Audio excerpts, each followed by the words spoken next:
All right. Thank you, Holly, and my name is Mariana Lamaison Sears. I am the director of the Media Fair Trade Committee in Media, Pennsylvania. A wonderful team of amazing volunteers, many of whom are behind the scenes in the little squares that you see. I am originally from Argentina. I live in Vermont. I work in media. I'm kind of a mix. But this is how the world is these days. And I am very, very honored to introduce these two folks who are going to speak today, Elizabeth and Bruce. Elizabeth is one of the founding mothers of the Media Fair Trade Committee, which is, as you all know, the first fair trade town in the US and in America. Elizabeth got inspired with her friend, Hal Tauzik, who is now in spirits with us. And they got inspired by the people in Garsting, England, where Bruce used to live and where Bruce started this amazing fair trade town international movement. All of us are related to this because we are all campaigners and we are all advocates of this trading justice movement. So it's a pleasure to be chatting with all of us. Pass it to Elizabeth, who is going to interview Bruce on his book, which is entitled Not in My Lifetime, a Fair Trade Campaigner's Journal. We can't wait to see the book in printing. It's going to be released in November, and we hope to see it here in the US once it is printed so we can all take a peek. In the meantime, we will get a heads up today, here and now. Elizabeth, it's all yours. Great, thanks, Mariana. It's a joy to have the father of fair trade towns with us. There are now over 2,000 fair trade towns worldwide in 34 countries and 6 continents. So that's an amazing accomplishment. Bruce, we're here to share you and to discuss your new book. But first and foremost, how are you this evening? Very good. Excellent. Yeah. Good. Yeah. I thought from the book title, Not in My Lifetime, a Fair Trade Campaigner's Journal, that your book would be mostly about fair trade and fair trade towns. And while it covers that beautifully, there's so much more, including romance, floods, betrayal, struggles through vet school, deaths, births, depression, hypnosis, violence, spirituality, wins and losses, and more. It's all there. You make it sound so exciting. It is. It's a page turner. The honesty and vulnerability are a real gift to the reader because it makes you so relatable. But did you have any reservations about being so open about yourself with us and with the public? I mean, again, one of the things I confess to in that book is naivety, which at my stage in life now, I no longer feel guilty or apologetic for it, but I have always been naive. I've always opened myself up and told people exactly as I am, in the idea that most people won't abuse that. Of course, we live in a world where some people do abuse it. I'm lucky most of my life to have met wonderful people like you, Elizabeth, and great campaigners across the world who don't abuse that. And they are grateful when you open up to them and you are yourself. And it also helps to inspire people as well. So it wasn't so much that I had reservations. I didn't really think about it when I wrote the book. It just came out and flowed. Now that I know it's going to be published, I'm starting to think, oh my God, what have I done? But no regrets. No, I think I'm quite happy for it to go out. I've never hidden anything about myself when I spoke to people. So if it's on a one-to-one, what's the difference if it's in a book for everybody to read? It makes no difference. I think you do an amazing job of being open about yourself, but not telling other people's secrets. And I think that's a hard line to walk. Tell us what the title means to you, Not in My Lifetime, a Fair Trade Campaigners Journal. Yeah, there's two things to pick up on there. The not in my lifetime comes from the days, I've always been accused of being an idealist. And in the days of apartheid in South Africa, I used to be absolutely adamant, totally positive that one day it would end. It's hard for young people, particularly now, to actually even imagine apartheid existing. But at the time, most people, when you said, oh, it will come to an end, people thought you were just an idealist and you were crazy. And I used to say, it will definitely come to an end. But I used to say, but not in my lifetime. That was the caveat. And of course, it not only came to an end, but now my children learn about, they learned about apartheid in their history lessons, which is absolutely fantastic. So now I tend to say I'm absolutely adamant and certain that one day we will see an end to poverty in this world. But sadly, I probably won't. It won't be in my lifetime. But so that's really where the title "Not in My Lifetime" comes from. The hope that these things will happen, and sometimes quicker than you think they will happen. And why do you think you care so deeply about ending poverty? That's a question I get asked all the time, and it's the easiest question in the world. I mean, when I learned in 1984, I got involved with, well, because of Live Aid, I got involved with Oxfam. And I learned two things. I learned that we live in a world where a child dies every 3 seconds from poverty. And then after that, I learned this was man-made. Therefore, it's preventable. To my mind, it's the greatest injustice in the world today. A child is dying every 3 seconds because of the way we are. And I usually throw that question back and say, how can anybody not care about that?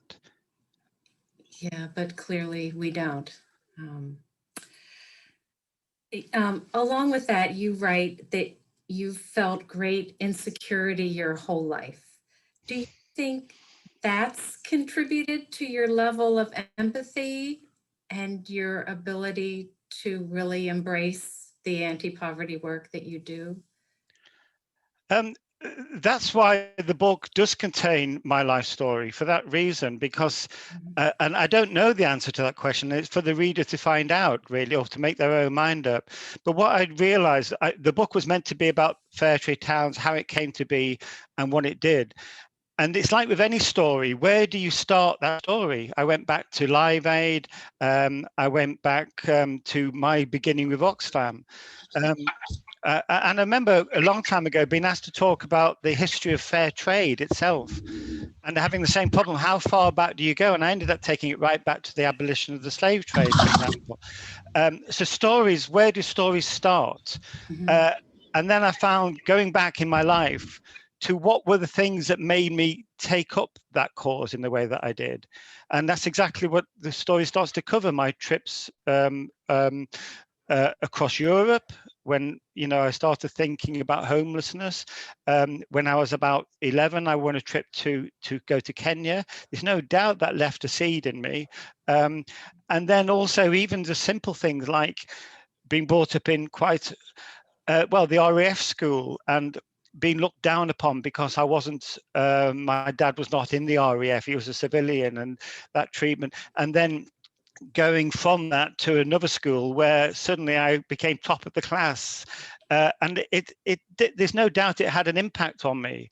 And maybe I don't know the answer to the question, but like I say, it's up to the reader to decide if that was what made me the person I am. I don't know. One of the threads, along with the ones you're mentioning, Oxfam and just your whole childhood, is the abolitionist Thomas Clarkson, who died over 150 years ago. He's been an inspiration to you. Tell us why. Oh, totally. The man was a marvel. I mean, when people look back at the slave trade, people often say things like, you've got to take it in the context of the time. Which is fine. I understand that. And we run our workshops now with children to look back at that. It's very easy for all of us to look back at the slave trade abolition time and say how awful it was. But at the time, it was totally acceptable. The church is completely accepted to say they belong to the church. That's how acceptable it was. And even the likes of Wilberforce, who his motives were very evangelical. He wanted slaves to become Christians and so forth. But Thomas Clarkson was a man who just saw slaves as equal. And to say at that time, to think that way was quite unusual, quite unheard of. And that gives me a lot of hope, because when people say you've got to put it in the context of the time, yes, but there were people, and particularly the women's movement. I mean, that was something which I wanted to pick up on very much in the book. And 100 years before women got the vote in Britain, and yet women were on the streets marching, they were campaigning, they were petitioning. Wilberforce refused to have anything to do with women. He refused to have anything to do with Quakers. But Thomas Clarkson was alongside both women and Quakers in making that happen. Now, this is a movement where Quakers were badly thought of, women were badly thought of, they were not considered equal, and they were fighting for the rights of slaves from Africa. Quite an extraordinary story, and it won. It was a success. But Thomas Clarkson was a remarkable man, and there were things in it which made me relate to him so much. He used to stay awake every night with a candle by his bed and a quill pen and paper, because he said the best ideas came to him in the middle of the night and he had to write them down. As dangerous as it is to have a candle burning all through the night. Nowadays, of course, we don't need that. We have a light and we have a computer, but that's exactly what happened when the idea of fair trade towns came to me. It was in the middle of the night, and I went up and got out of bed and wrote it down on the computer and did that. And there were so many things. And also the fact, although in my days of campaigning, I never used to hang on to it, because to my mind, it was important that fair trade towns appeal to everybody. I did feel as a Quaker, I was very spiritually driven, and Thomas Clarkson was very spiritually driven. He did what he did because he didn't feel he had a choice. He felt he had to do this because this is what God was wanting him to do. And, you know, never a choice. We don't do the things we do out of choice. We do it because we have to do it.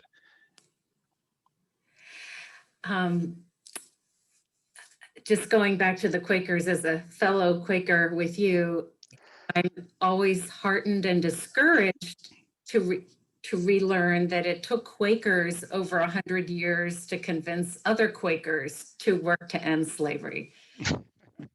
You know, it's a slow and frustrating road many times. But I love the connection with you and Thomas Clarkson about how the fair trade towns idea came to you in the night. And when you had that idea, what did you envision for a fair trade town? Oh, absolutely nothing at all. And again, that's what's so wonderful about these things. You know, when Thomas Clarkson had this drive, he didn't have a drive to end the slave trade. He wanted to end slavery. Full stop. The great thing about that story is he died 2 years after the abolition of slavery in the United States. He actually lived to see it.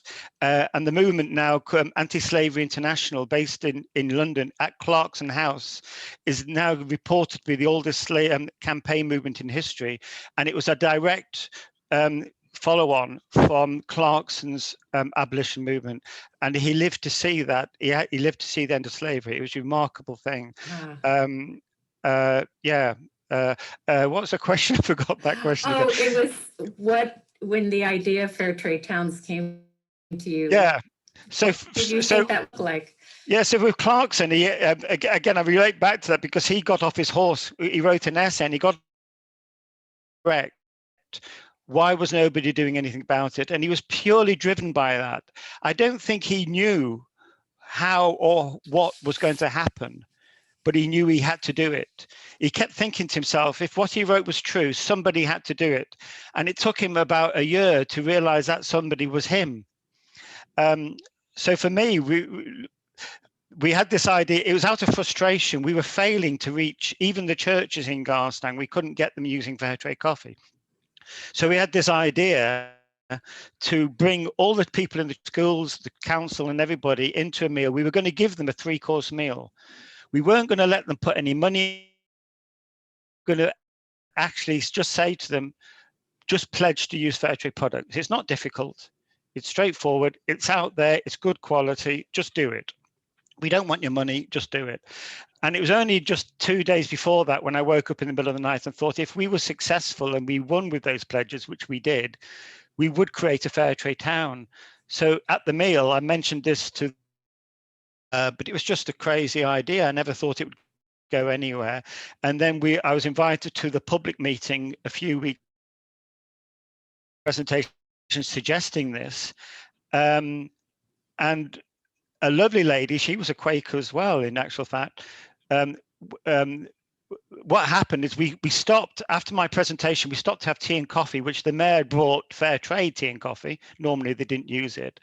And then somebody stood up and said, well, this is all well and good, but what is the council going to do about it? And then the mayor, I remember, said, oh, well, the council will discuss it at the next meeting. And the clerk of the meeting, who I think had a bit of a problem with the mayor, I think they had some sort of rivalry going. He said to the mayor, he said, well, this is a public meeting. This is not a council meeting. And it's up to the members of the public. They have the power of the vote at this meeting. And if they want to make Garstang a fair trade town, they can vote for it. At which point, this lovely lady stood up and said, well, I propose we make Garstang a fair trade town. It was seconded. It went to the vote. And the majority of people, well, bar one abstention from one councillor, it was a unanimous vote. And we left the meeting and I said, what have we done? We've just become the world's first fair trade town. So it was more of an accident than anything. And then it took 1.5 years to and it might go somewhere.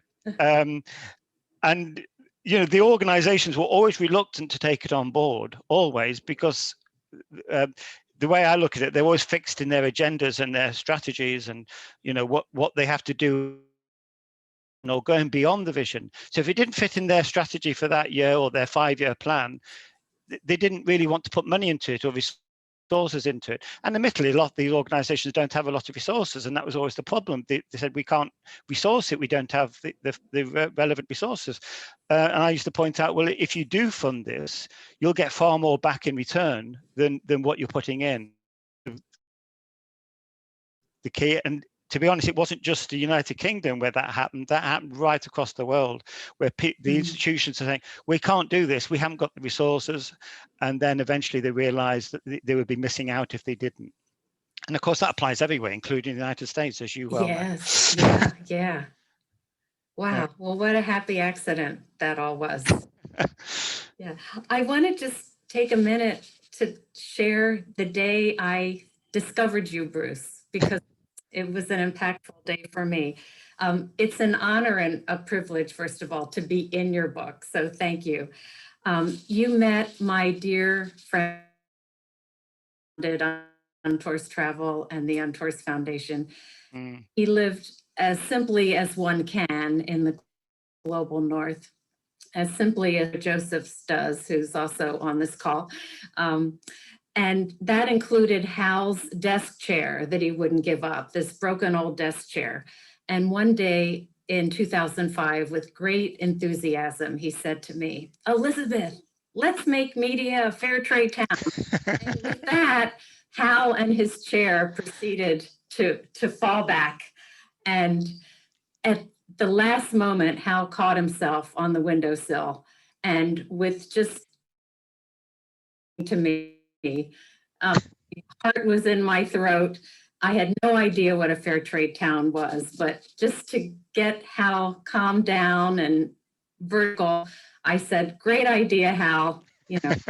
And then just to humor him, because we were invested in fair trade companies and in Transfair, the certifier, now Fair Trade USA, but I couldn't imagine what a fair trade town would look like, which was part of my question to you, like what came to you in the night?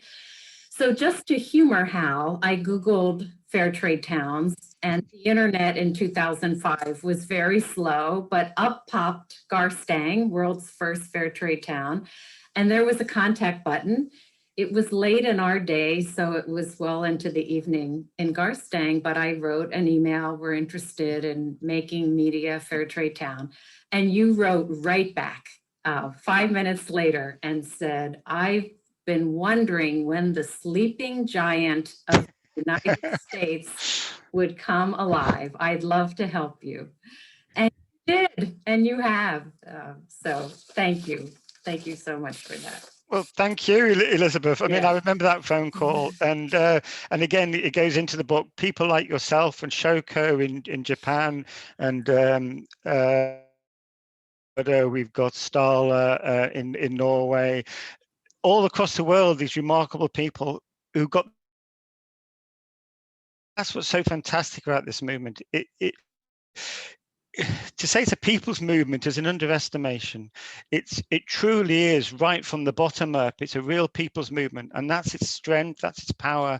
The institutions, I've always said, have got the privilege to be able to run that and to be able to put the resources in and put that side of people at the bottom who are making these things happen, who all got these fantastic stories. So I want to invite anyone who's here to put any questions or comments in the chat. I have plenty of questions to continue on. And it's fun being in the driver's seat because I get to ask you whatever I want. So I'd love you to tell the story of Trade Triangle. And I'm extra happy that Stephanie's here since she was a part of that journey. But people don't know what it is. So. Again, one of those wonderful things that came together when they did. I mean, we ended up forming Ghana, a cocoa farming community in the Ashanti region of Ghana. A long story behind that, but cutting it short, basically, we ended up with that wonderful relationship, which we friendship with them. The authorities in Ghana were very keen to endorse it. But sadly, the authorities in Garstang weren't. They didn't want anything to do with it, really. But I remember this wonderful meeting with Chief Executive of the Ashanti region of Ghana, when he said to me, when we had to sign the agreement, he said, yes, I will sign the agreement. He said, but Bruce, I don't understand. I said, what do you mean? You're the authority. Of course we need you. And he says, the way I see it, your children are going to be friends with our children. What's that got to do with me? And then he signed it. And that was such a contrast to when I came back to Garstang and we had a council who didn't want to have anything to do with this at all. They kept saying, what can people in a place like Ghana possibly teach people in a place like Garstang? Upset by that. And then we thought, well, it's like this chief executive has said in Ghana, what does and then, of course, you came along, we had a friendship going with you. And then you approached us and said, well, we would like to be part of your relationship, Nuco Foradier. And that put me in I wouldn't say a difficult position, but an unusual position. But I said, well, we haven't got a political relationship with Nuco Foradier, and you wanting to have a sister relationship. I said, if you want to have a sister relationship, that's nothing to do with me. That's the council. And you'd have to write to them. But you're a friendship.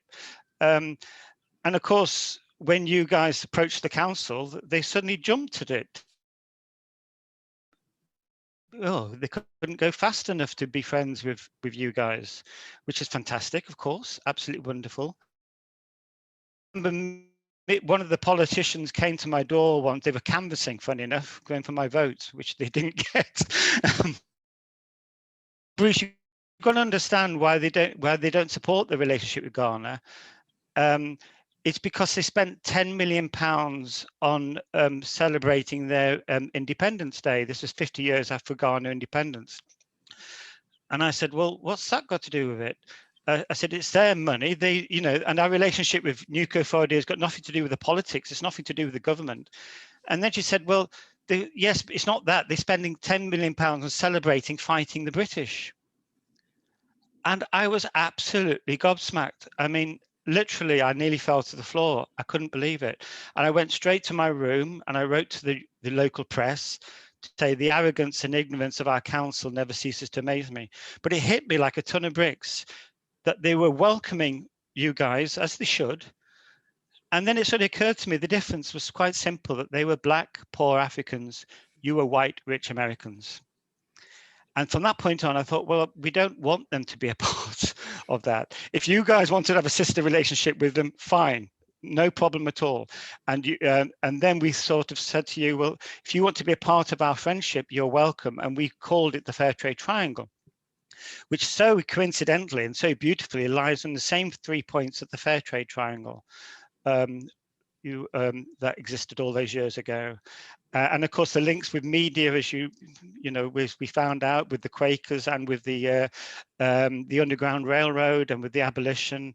It was quite beautiful, that relationship, which lies on the same 3 points of what happened all those years ago with the abolition of the slave trade. So it's something that's very dear to me. And we have this exhibition in the Fig Tree. And now that I've moved house, the Fig Tree is coming alive again, and I'm going to put that exhibition up. And we have a whole panel dedicated to the Fair Trade Triangle. It means so much to me. It's a beautiful, beautiful thing. I'd like to take a moment for some bragging. You've won some beautiful awards. One was given to you at the Queen's Garden Party. You have a Beacon Prize for Creative Giving. You're a sub-chief in Ghana. And what are you most proud of? Oh, you know the answer to that. No hesitation. I was asked the very same from Gordon Brown when he was the Prime Minister and he wrote this book.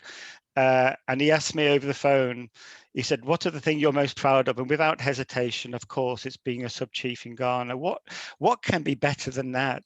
Yes. I mean, I've now gone from being a vet to a chocolatier. I make chocolate from bean to bar. I know the farmer who's grown the cocoa that I'm using to make chocolate. I had the great privilege in 2019 to give the chocolate back to the chocolate that I've made. What can be better than that? And then being a sub-chief in the village as well. I mean, Willy Wonka's got nothing on that whatsoever. It's just amazing.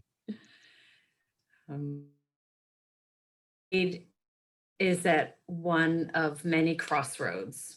The current crossroad involves backsliding, including Nestle no longer certifying the cocoa for Kit Kat bars, the addition of many more certifiers, all with varying standards, and more companies claiming to be their own certifiers. Can you shine some light on how fair trade activists can best move forward through these forces? Yeah, I'm glad you put it that way and not what is the future for the fair trade movement, which has nothing to do with me. And I'm glad it's my decision because I have problems really with this infighting on agendas and setting. And, you know, I've always had problems with this. To my mind, as I've previously mentioned, I'm driven because this is the right thing to do. And the campaigners I meet, like you, Elizabeth, and the campaigners I meet across the world, they're all driven by this one thing. With the one thing we've got in common is we don't want, it's not just about fair trade. It's about, I mean, it's not just about climate. It's about seeing a world that is just and fair, and it is good to all people and animals indeed. That's what we're fighting for. And that's what drives us. And it goes way beyond the fair trade market. It goes way beyond fair trade. It goes way beyond any of those things that are there as agendas and so. So I would say to the activists, I mean, I gave an interview. It's really interesting, actually. Last week, I gave a similar interview to the Fair Trade Foundation. And one of the questions was, what do you think is the reason for success that it's only taken 20 years? And I threw that back and says, you think it's only taken 20 years? We still haven't got an end to poverty. I would say, why is it taking so really long? You know, we've got a child dying every 3 seconds from poverty in a world that is so rich. We're spending, I mean, I was reading something the other day that talked about how much it costs to buy a missile, to fire it from a plane, the amount that the plane cost, the amount of fuel it cost to put that plane in the air for the time it took to fire a missile, and it's firing at people who can't even have enough food on the table. What on earth is going on? So when people say to me, why have we got so much success? I'd say, well, we haven't got success. I don't want to despair people with that, because I do believe there's hope. I do believe we will come out winning, not in my lifetime, but I do believe we will come out winning. But we can't celebrate at this moment in time. And when I say, you know, what should activists be doing, is just carry on doing what you're doing, fighting for whatever cause, even if it's not fair trade. Fight for climate change, fight for, you know, a vegan world, fight for animal rights, fight for a better world, because we're all in the same thing. We're all together fighting for this just better world, and we latch onto the cause that we feel is most important, or maybe most related to for us at the time. So that's what I would say to the campaigners, and I hope that's the message that comes out in the book too. Mm-hmm. It really does. I had asked you this question a number of years ago, and you said justice, and with your beautiful my mantras to myself when I need a pep talk. So Garstang, where it all began, is a challenging story. It's interesting to read in your book that it's in the literal center of the United Kingdom. And yet, like many fair trade towns and fair trade town wannabes, there's some hostility to it being a fair trade town. What can you tell us about that, about the fig tree as it was born out of that? Oh, that's a difficult one. The hostility wasn't really towards being a fair trade town. It's because Garstang is a really conservative backwater rural area, which wasn't the sort of place where things like that happen. And that was the beauty of the story. You know, when I went to places, for example, in Japan, you met with campaigners who are in despair. Say, oh, we've got a population of 2 million people. It's not like Garstang. How do we expect to be able to change this? Or the campaign in Philadelphia, for example. And I would come back and say, look, if Garstang can do it, anywhere can, because it's the last place in the planet, really, you'd expect to have that sort of thing happening. So that was the strength of the story. And it wasn't so much hostility towards being a fair trade town. It was hostility towards having a better world and wanting that sort of change. They were, you know, it's a relatively well-off place. People are well off, and they're doing quite nicely for themselves. And some people want like me as a threat. They used to call me the Che Guevara of Garstang, which I don't think they meant as a compliment. Less as a compliment. Yes. Good. but again, that you know, they saw me as some radical left winger, which isn't the way I would see myself, but it reflects how far to the right they were and how hostile they were to any sense of injustice and fairness. Really, that's how I would see it. Maybe I'm doing them an injustice. But somebody else who was very close to me about the book, in fact, was one of the kind to the council in the book. So, and I'm glad about that, because I didn't want to be sound as if I was bitter or harsh, because I'm not bitter or harsh at all. But I wanted to tell it as it was. You did it perfectly, actually. Thank you, because that was difficult. That's probably the most difficult part of the book, is to tell that story without making it look as if I'm bitter. Okay, I mean, that was quite hard. I was very craftily didn't mention the names of people that were on the bad side. So if your name is mentioned in the book, it's a good thing. Yeah. So, and then the fig tree, that came from Christina from the Lorna Young Foundation, who came up to me. She had this crazy idea that there should be a museum, an international museum in Britain that was there to remember campaigners from the abolition of the slave trade to the women's suffragette movement, right through history, who have actually changed the world and have fought against the establishment in that way. And then she said to me, this should be in Garstang. And I just laughed. I said, you've got to be crazy. The council are never going to support that. Anyway, amazingly, it happened. And we set up the fig tree in Garstang. Of course, we only had 3 years. The council eventually got rid of us in Garstang. We went on to Lancaster and we got flooded. But the fig tree still lives on in doing its work, but we don't have the premises, sadly, that we used to have. And Mariana asks where the name the fig tree came from. Yeah, that was another good friend of mine who's a co-director of the factory. When we were going off to see the wonderful Rita, who's in the book, in Haworth, and on the way back, we were talking about this crazy idea that Christina had, and we wanted to think of a name. And he came up with the fig tree, as in it stands for fair trade in Garstang. And then we started to realize the fig tree has all sorts of significance. It's quite amazing when you start Googling the fig tree and looking into researching the fig tree. It has all sorts of different meanings for different religions around the world and different faiths. And people often said to us, oh, did you call it the fig tree because of the theological grounds behind it? And no, it was just because it stood for fair trade in Garstang. And now you are a chocolatier. You made reference to that. And, you know, chocolate is so hard to make. Like you, we're big fans of Divine chocolate. And, you know, they send their cocoa to Scandinavia to be processed, and then they make their bars in Germany, but you're making them right there. Okay, so, skill. What are you doing with the chocolate bars?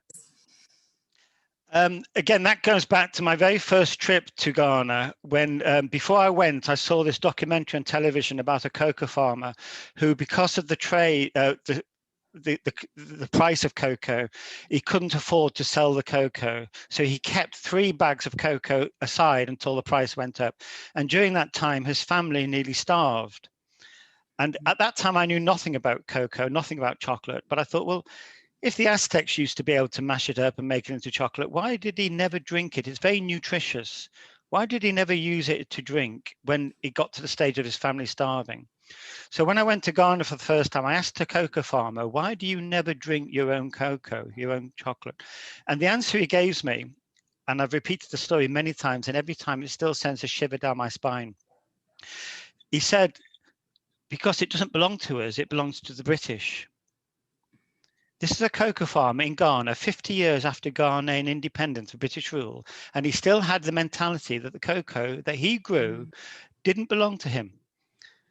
And that, it brings me to tears even thinking about it now. And that, again, was a very definite vision that we should do chocolate workshops where our children make chocolate for, and they learn about where cocoa comes from, they learn about fair trade. And then most importantly, something we still haven't done, and I'd love to do, is that children in Ghana, the children of cocoa farmers, also make their cocoa into chocolate, and they understand that this is yours. It belongs to you. You can do whatever with it you want with it. You can throw it down the river. You can get rid of it, whatever. It's yours. We still have not done the chocolate workshops on that side of the link, but we've done them. We started doing them here with the fig tree. We've now done hundreds of chocolate workshops. We've now linked them to the slave trade, particularly when we do them in Lancaster, which was a slave trade port. And then when we lost our home in 2000, we needed to make some form of extra income because we didn't have the cafe anymore. We didn't have the premises. And then I suddenly thought, well, hold on, we can make chocolate. So I started realizing that maybe we should make chocolate in that way.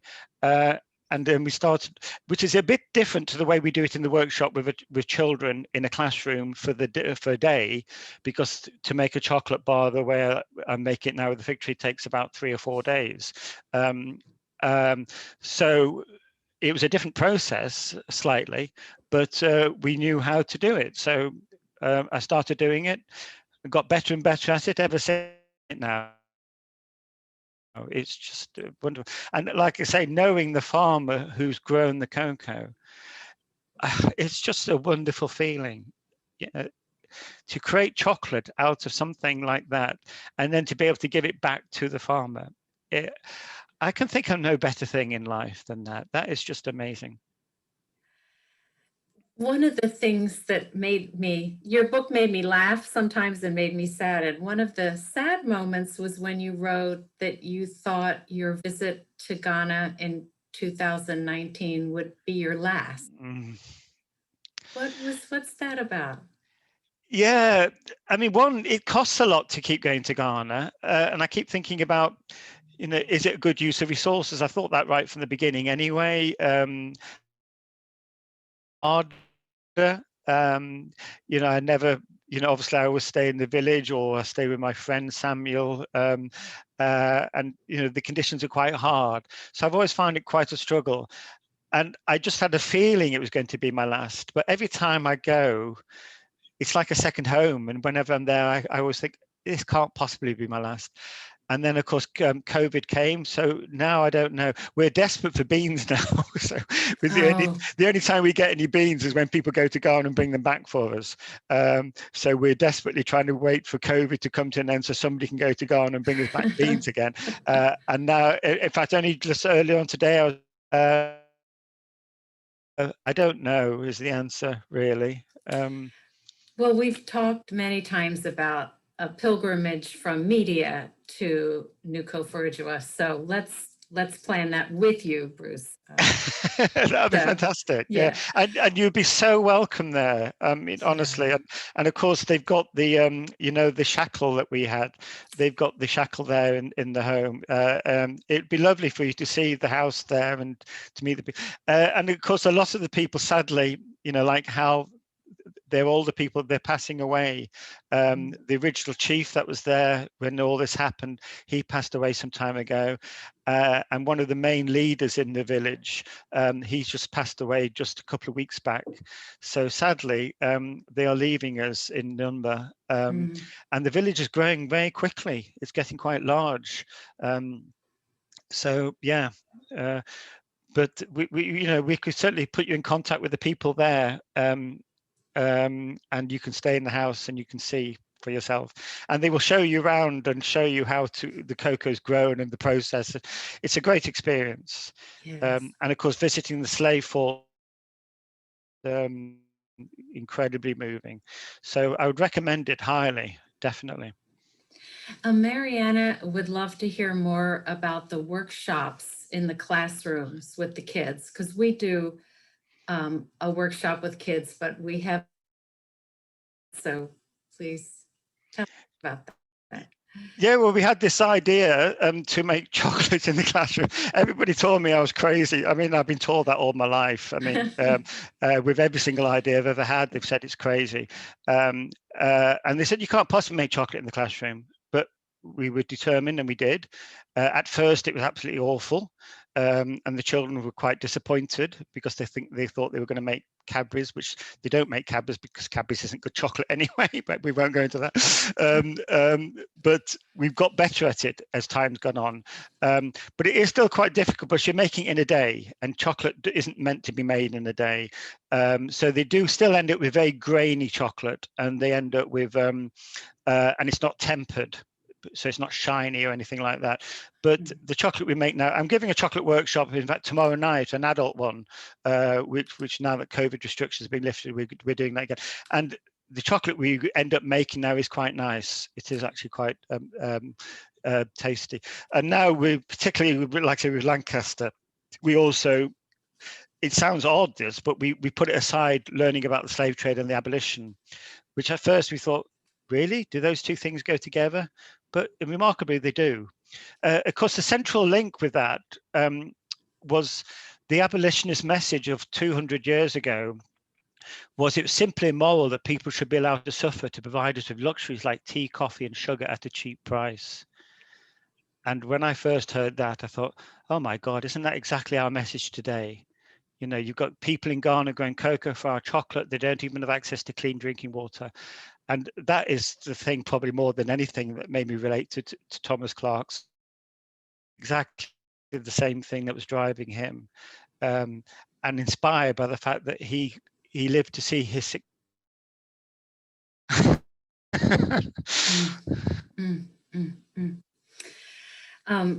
I don't know if you intended your book to be humorous, but I found some humor in it. Good. Example, I mean, this shouldn't be funny, but somehow it is, that you were by a miniature poodle just as you were being accepted into veterinary school. And that you passed out and got stitches at your. So, I mean. Are they the funniest bits you can come up with? I thought they were for a surprise. I mean, I rather hoped that the book would have humor in it. And I remember Christina saying she described it as being humorous. And I kept thinking, I wonder what bits people find funny. So you've answered that for me now. That's good. Yeah. Yeah. Oh. Yeah. Yes, of course, humor is a very powerful thing. And of course, I want people to be able to smile when they read it. Good, and I do. That's David, good. do you want to unmute yourself and ask your question? So it's not just my voice here. Sure. So you're making chocolates, Bruce, and we've talked about that all the big chocolate companies worldwide, particularly in Côte d'Ivoire and next door in, well, Ghana too, but especially Côte d'Ivoire, they're relying on child labor. I mean, there's, egregious, abuses of children and the like. But the beauty of the New Kofrodua model is the collective work of the farmers. It's a cooperative. And we see this in coffee too. I mean, I think one of the genius ideas, the poor organized into community. I mean, the community is there already, but we empower that community rather than educated. There are clinics, so healthcare, all these aspects that contribute to people flourish, not just in income, but of just the quality of life, including the villages. So that's, if you want to comment on that, that'd be great. Yeah, absolutely. I mean, what we, because child labour is a very big issue. Don't get me wrong, but we struggled a little bit with our original project because it wasn't about modern day slavery. It was about the injustice of poverty. And that line, which I quote, people should not be allowed to suffer. Yes, they are suffering with slavery, modern day slavery, but they're also suffering because of poverty. The fact that a farmer, nothing to do with slavery, but a farmer who is growing cocoa chocolate doesn't have access to bread. That is just totally immoral. It's completely wrong, and sometimes that message gets lost. When we found this with the young people, particularly when we took them over to Ghana and we had this project, they were so taken with it because it naturally it motivates you when you think of child labor and child slavery, of the injustice of poverty, not just slavery, modern day slavery, but the injustice of poverty as it stands. So that's the thing I would say with that, justice of poverty and thinking. Which of course you do that day. That's the thing I always worry about when we focused very much on modern day slavery. Modern day slavery, like so many of the evils of the world, I used to, in my younger days, picture it like some sort of huge monster called poverty with all these little monsters underneath it, because so much of it relates to poverty. The injustice of the world and poverty and inequality leads to so much, including climate change, including the problems with the environment. It all stems back to this inequality and injustice and greed. It all comes back to that one thing. And it's that big monster we're all fighting. We may all be fighting the little monsters on the side. We may be fighting for, for climate change. We may be fighting for fair trade. We may be doing it. But at the end of the day, it's that huge big monster of poverty and injustice and inequality. Yeah. That's what we're fighting for more than anything. And that's what unites us all. We've given up the fair trade group now. We're concentrating on climate change. Fine, you're still with us. I mean, because that was never, for me, it wasn't about fair trade. It was never about fair trade. It certainly wasn't about the fair trade mark. It was never about one issue. It was about getting rid of, when the Black Lives Matter movement came up, of course we grasped hold of it. Because it's exactly the same issue. It's about equality. That's what we're all fighting for. And the great thing is, like I say, it's what brings us all together. Yeah. Bruce, when will your book be published? Where we get it? And how can we promote it? Right. Well, first of all, we've got the Kickstarter campaign going at the moment, which ends next Wednesday. It's still possible to make pledges. Thank you for you guys out there who've already made pledges. It's still possible. So any extra pledges that come in, they will go to buy more books, and the more books we sell, the proceeds are going towards the Fig Tree, Lorna Young Foundation, and Oxfam. So next Wednesday, we will actually get the money to enable that to happen. We can then get it edited, designed. We have a definite time plan to actually, the rewards for people who have made those pledges will be sent out before. But then the book will be officially launched on the 22nd of November, which is the 20th anniversary since Garstein. It wasn't the public declaration, it was the official time we were recognized by the Fair Trade Foundation. So that will be the date. And on that date, if all goes well, it should be possible to buy the book through any outlet anywhere in the world. That's what that was the most important thing when we were trying to do this campaign, was to make sure that when the book is available, it's available to buy anywhere in the world. So that should be the plan, and of course we'll keep you all informed with that as it goes along. But that's the plan, and I'm looking to launch it in Yorkshire at the moment. Yeah, lots of reasons behind that, but we're going over to Yorkshire yeah. They've been so supportive. Fair Trade Yorkshire in particular, Christina, who's based in Yorkshire. And indeed, all the way through the book, it talks about the War of the Roses between Yorkshire and Lancashire, which is a very much a local thing. So it's quite a big deal to go over to the other side of the border to launch the book. But they were such strong supporters, and I promised them that's where we'd launch it. So that's the plan. Oh, that's beautiful. Well, Bruce, thank you so much for sharing this time with us. Thank you for being our wonderful leader and mentor.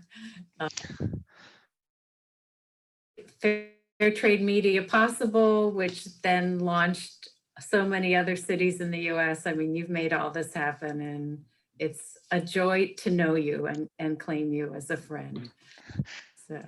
As I said about the books, a wonderful person from Germany put in some pledges for the book, and he said to me, and I love this, he said, "Bruce, I hope you don't mind, but I see this as my project as well." He says, "Because I've been with you all the way through from the beginning," and I said, I always say we did this, and my wife often says, "Oh no, it wasn't we, it was you, Bruce, who did it." It wasn't, and I mean that from the bottom of my heart. So when you talk about I made media happen, it wasn't me, we did it all together. And we've seen this movement go around the world. We've done it all together. And the book, I see in the same way. It's our story. So that's really important to me. I've always hated the idea of being a leader. That comes again in the book. It's a privilege to have been able to inspire people. It was a privilege, an enormous privilege, when you rang me that day, and to be able to help and to be a part of it. It's an incredible privilege, but I've never seen it as leading you guys. We've done it together. Well, you have a wonderful leadership style. You lead and so we've done a great job, but we're not sub-chiefs either, so we can't claim that. Thank you everyone for coming today. And again, thank you, Bruce. My love to you all. That's gone so quickly, I can't believe it, but wonderful to see you all. Take good care. Yeah. And carry on the good work, all of you. Thank you. Thanks, Bruce. Great seeing you. Bye-bye. Thank you. Bye-bye. Thank you, everyone.